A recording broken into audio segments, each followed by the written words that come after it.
Hi friends, இளநீர் பணியாரம் கார்த்திகை தீபம் வருது, அதுக்கு பண்ணலாம்.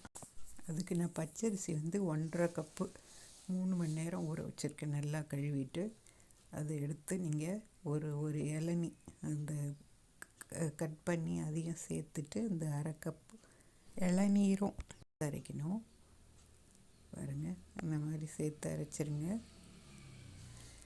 நல்லா நைஸாக ஆகிடும். இப்போ கடைசியில் ஒரு 1/2 கப்பு வெல்லம் போட்டு கொஞ்சம் உப்பு போடணும். கண்டிப்பாக அதை போட்டு அரைச்சிட்டிங்கன்னா இந்த மாதிரி நல்லா இதாகிடும். அதை 2 வாட்டி எடுத்துக்கனால உங்களுக்கு கலர் கம்மியாக தெரியுது.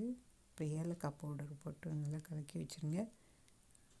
1/2 மணி நேரம் மூடி வச்சுருங்க. சாஃப்டாக வேணும்னா கொஞ்சம் சோடா போட்டுக்கலாம். நான் போடலைன்னா அப்போ ஒரு பனியார கல்லில் கொஞ்சம் நெய் போட்டு இந்த மாதிரி முந்திரி போட்டு நான் பண்ணுறேன். அது உங்கள் இஷ்டம், உங்கள் விருப்பம்தான். ஒரு கரண்டி மாவு எடுத்து ஊற்றிட்டு மூடி வச்சுருங்க. திருப்பி போட்டுடணும். அப்புறம் இந்த சமயத்தில் நீங்கள் வேணுன்னா சோடா போடலாம். இது அப்படியே சாப்பிட நல்லா தான் இருக்கும். கொஞ்சம் ஹார்டாக இருக்குதுன்னு நீங்கள் தோணுச்சுன்னா ஒரே ஒரு கரண்டி ஆஃப் சோடா போட்டு